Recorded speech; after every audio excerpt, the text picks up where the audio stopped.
नमस्कार, आप देख रहे हैं आवाज इंडिया। मैं हूं आपके साथ आशीष। शॉर्ट सेलर हिडेनबर्ग ने सेबी चीफ और अडानी के संबंधों को लेकर गंभीर आरोप लगाए थे। हिडेनबर्ग के आरोपों का भाजपा नेता किरीट सोमैया ने सिलसिलेवार ढंग से जवाब देते हुए गंभीर आरोप लगाए। वहीं किरीट सोमैया ने हिडेनबर्ग पर झूठे आरोप लगाकर और अफवाह फैलाकर शॉर्ट सेलिंग के जरिए 183 करोड़ रुपए कमाए।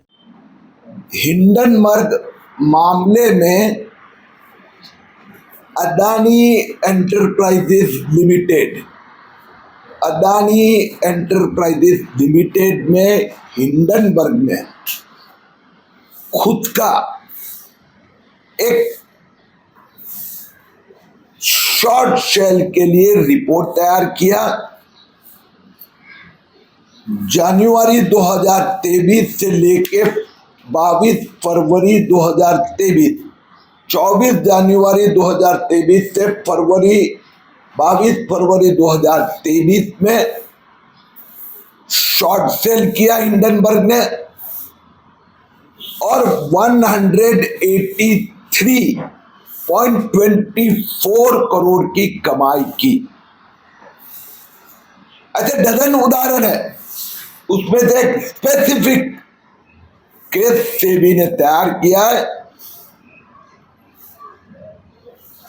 हिंदुस्तान के कैपिटल मार्केट में एक पैनिक भय का वातावरण जनवरी 2023 में किया गया और उसमें हिंडनबर्ग ने अपनी एक शेल कंपनी के इंडिया अपॉर्चुनिटीज फंड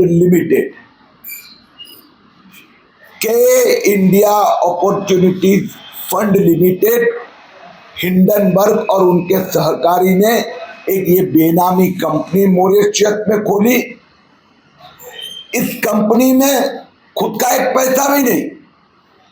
इस कंपनी में Kingdom associate limited partnership, M Kingdom offshore limited mutual fund, Kingdom partnership LP family limited partnership company, इन तीन कंपनियों ने के इंडिया अपॉर्चुनिटीज फंड लिमिटेड में पैसा डाला।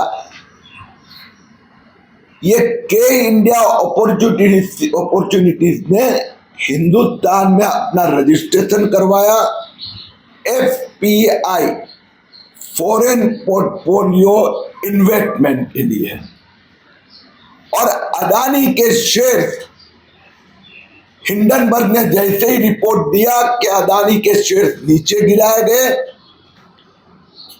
और शॉर्ट सेल में इन्होंने बेचते गए और फिर मार्केट में से खरीद कर 183 करोड़ का प्रॉफिट बनाया।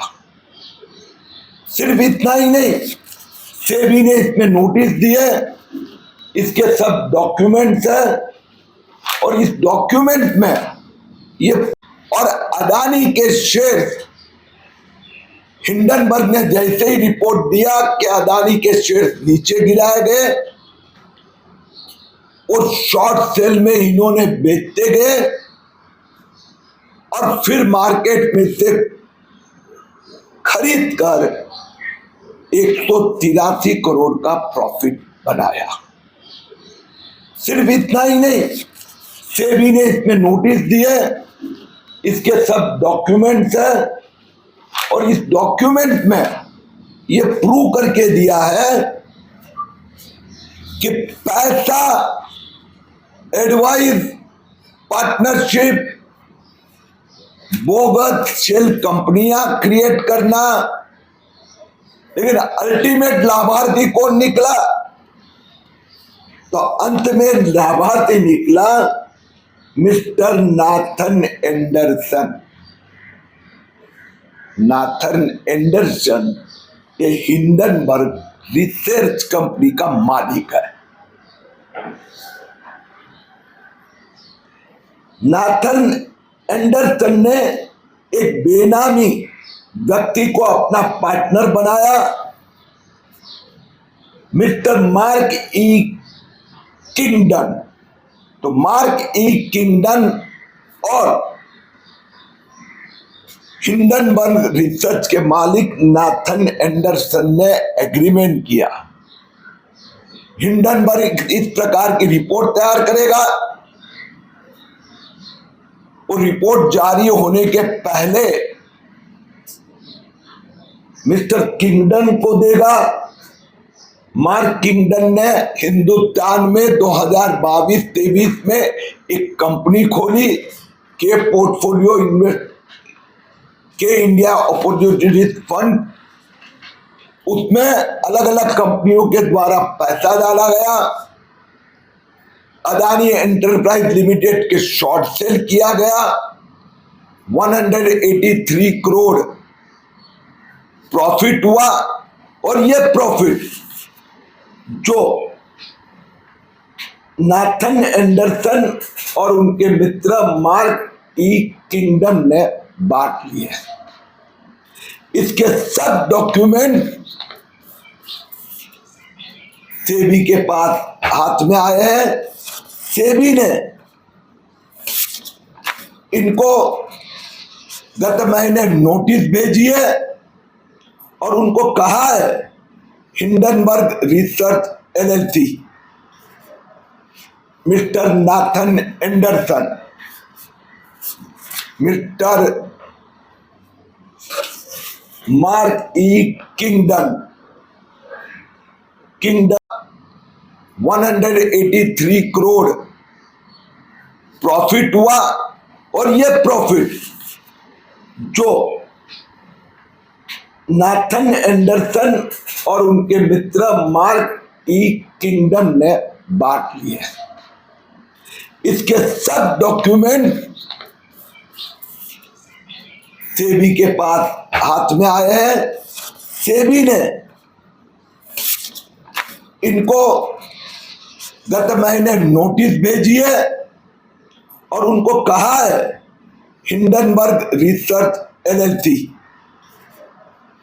Mister Nathan Anderson, mister Mark E Kingdon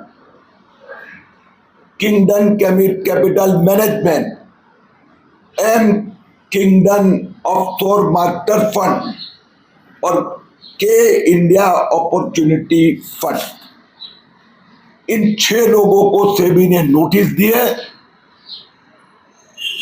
उन्होंने इस नोटिस का जवाब अभी तक दिया नहीं है।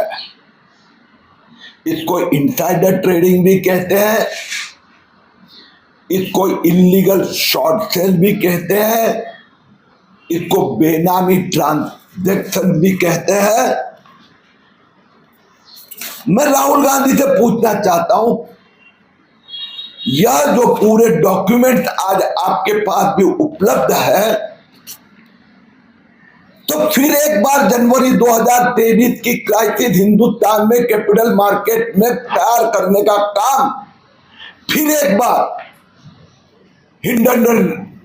हिंडनबर्ग का मालिक नाथन एंडरसन करना चाहता है। आप उसकी सहायता करोगे? 2023 जनवरी में जो उन्होंने अदानी पे आरोप किए, 24 में से 23 में मुक्त हो गए। जो 24वां उसमें भी कुछ फाइनेंशियल पनिशमेंट है, सुप्रीम कोर्ट ने मुक्त किया। उसके बाद में फिर एक बार तो क्या भाई, आप लोग भी मंदी का खेला कर रहे हो क्या?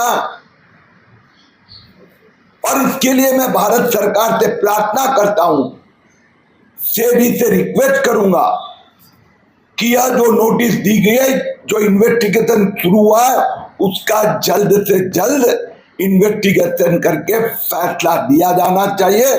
हिंदुस्तान की कैपिटल मार्केट, हिंदुस्तान के अर्थव्यवस्था के सामने ये इस प्रकार से हिंडनबर्ग हो, नाथन एंडरसन हो या उनके पिछले दरवाजे से मदद करने वाले राहुल गांधी हो, उनको बख्शना नहीं चाहिए। प्रणीत तिवारी की रिपोर्ट, आवाज इंडिया, मुंबई।